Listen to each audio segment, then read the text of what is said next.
It's a common scene at Rookie's Barn Grill on any given night. Friends getting together for a few drinks.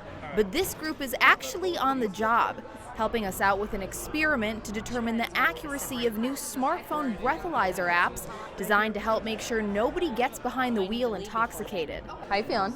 Feeling pretty good. We asked our participants to drink at the same pace they normally would.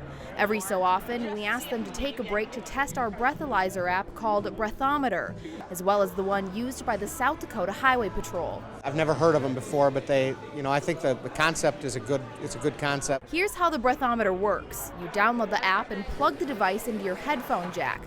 Then it counts down from 40 before giving you 5 seconds to blow into the flashing blue light. About half an hour into our experiment, ready? Yep. We gave it a shot. Oh my. Wow, that's higher than what I would have thought. Just a few seconds later, I apparently fail at taking we tested the Highway Patrol's breathalyzer. 0.025, about half the reading the breathometer gave us, and that seemed to be the trend around the table. 0.09? Then with the Highway Patrol. Do you think .031 sounds a little more accurate? Yes, a lot more accurate. And in some cases, the breathometer couldn't even give us a reading. We're finding that one not to be really even close to what ours are reading, and in my experience, ours are very accurate. Sergeant Swenson has his doubts, but we decided to give it another shot. A few more drinks in, we tested our participants one more time. I'm feeling a little loopy. I would be at the point where I would think it probably wasn't safe for me to drive. And according to the breathometer, she'd be right. 0.18. So definitely over. Do you think that's accurate? Yeah, probably. But not so fast. Watch what happens with the Highway Patrol's breathalyzer. 0.075, still under the legal limit. And when we tested our 2 other participants, things got even worse for this seemingly high-tech device. If it's not working, how many times are you going to try it? I think after we've tried it 4, 5, 6 different times, I would just say, hands up, I'm just going to drive. I got it the first time right away, and then the second time, I wouldn't think it's very accurate. However, the Highway Patrol's breathalyzer had no trouble picking up an accurate reading.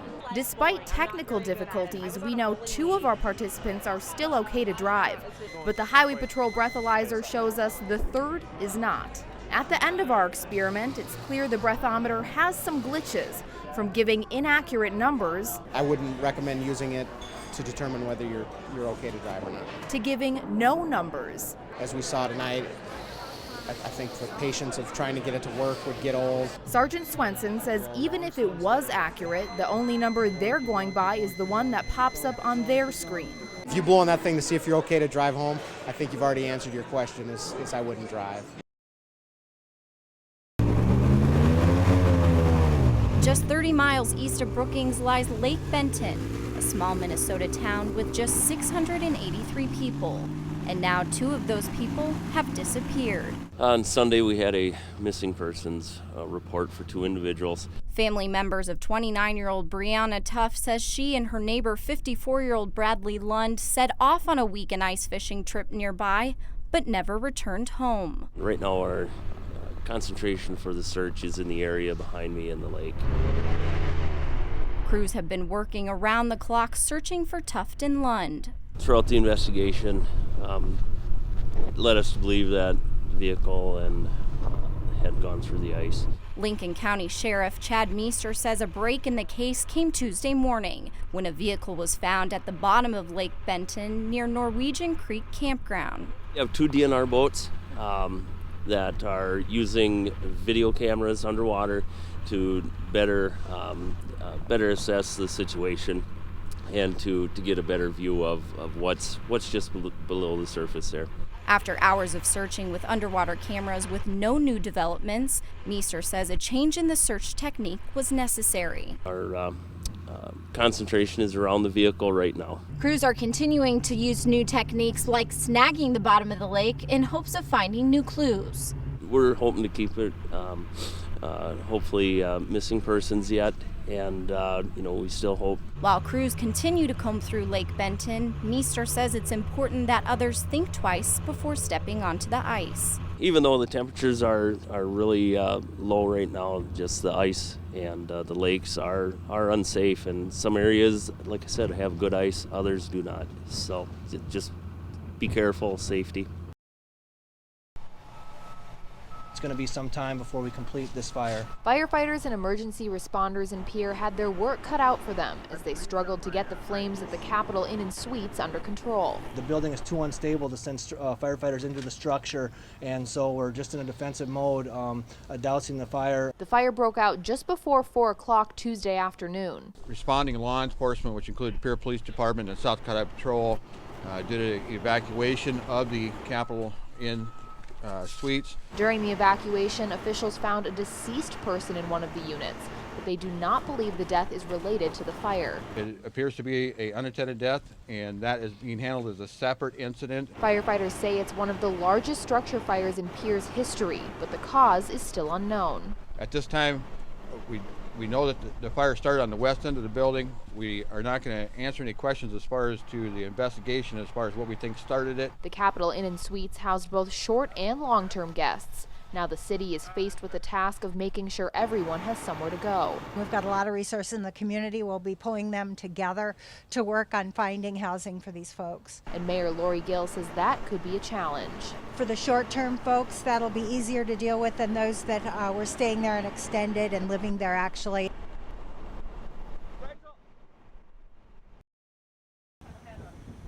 The story of this road trip started months ago with a secret a whole town had to keep. My sisters have planned this whole thing. Chief Tara Mays has been in the Navy for almost 13 years. And with that job comes some hard trade-offs. It's been so long since I've been able to hug my child. That's it. That's all I can think about. Tara works on a destroyer, cruising on the high seas thousands of miles away. Greece, Bahrain, Dubai. She hasn't seen her son since last May. There are days where you just feel like, oh, I'm a terrible parent because of this. But, you know, when I re-enlisted, I asked him. He was probably 7. I said, are you okay with me staying in the military? Are you okay with, you know, living with your Aunt Jenny? And he said, yeah, I can do that. We can handle it. But can the town of Hoven, with a population of 500, keep a secret this big?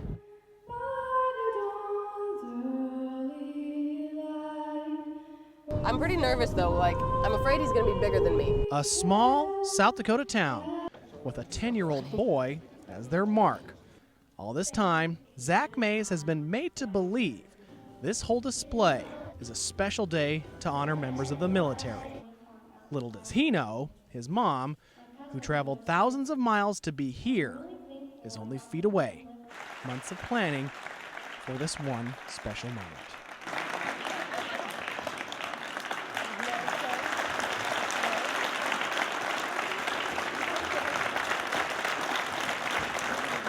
It's kind of one of those feelings that you don't explain to anybody, or you can't explain to anybody unless they've been through it. You know, you go so long without being able to touch your children, and then they're standing right in front of you. It's kind of, it's amazing and nerve-wracking at the same time. Very exciting.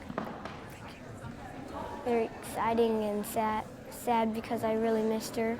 One special moment created by a community of only a few hundred. I seriously wouldn't have been able to do it without his teachers and my family. You really got to know that people are taking care of your kid. In a word, reliable. Thousands of miles and hundreds of secrets, all for the love of a mother and her son. Phil McElrath, KDLT News, Hoven. Welcome to Starlight. Car after car rolled into the Starlight. 15, please. Folks knowing it would be their last chance. Have a good evening. It's kind of a sad day, but we're glad we're here tonight for the last the last night. Long time being here, and now it's all gone. Have one last blast before say goodbye. I think people are still holding out a little bit of hope that maybe something will come through here. Hi! Inside the concession stand, built in 1949, the smell of freshly popped popcorn draws hungry moviegoers inside. 20? Yep. 2 machines churn out batch after batch to keep up with demand. Need another medium. Oh, sure. Oh, yeah. All supervised by Jeff Logan. There we go. He's owned the theater since 1976. These hot dogs for anyone? Trying to stay busy, which is not hard to do since this appears to be a record crowd. Nice to see it like this again, isn't it? I know, it's so busy here. Yeah, yeah. Busy. Oh, I just wish that, you know, it was all the time like this. But I was telling Tom that the last time it was like this, I think, was Smokey and the Bandit. And, you know, that's mid-70s. Fran Tuber has a special connection. She and her husband were the second owners of the drive-in, spending their summer nights running the theater during the golden age of drive-ins. The biggest grossing movie was Elvis Presley, Blue Hawaii. Big crowd? Big crowd. We need to get 2 cars between each post. But over the years, those big crowds dwindled, and Logan came to the conclusion that this would be the drive-ins last summer. This will be the last time that we start the projector here at the Starlight. This is Radio Starlight. So, as he started the last movie on the last night, here we go. Logan couldn't help but feel mixed emotions. I mean, we had trouble enough walking to see anyone driving back here. Sad that it's coming to an end, but happy to see so many people. I'm thrilled it's like this, and this will be a great memory.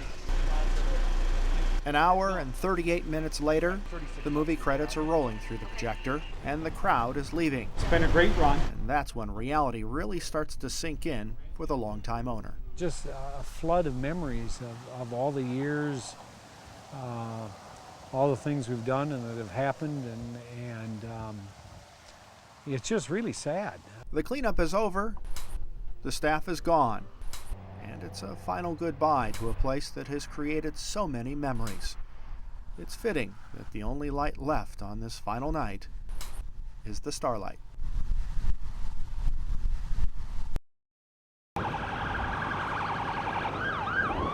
It's tragic because I think somebody actually lost their life in that accident. And someone did lose their life.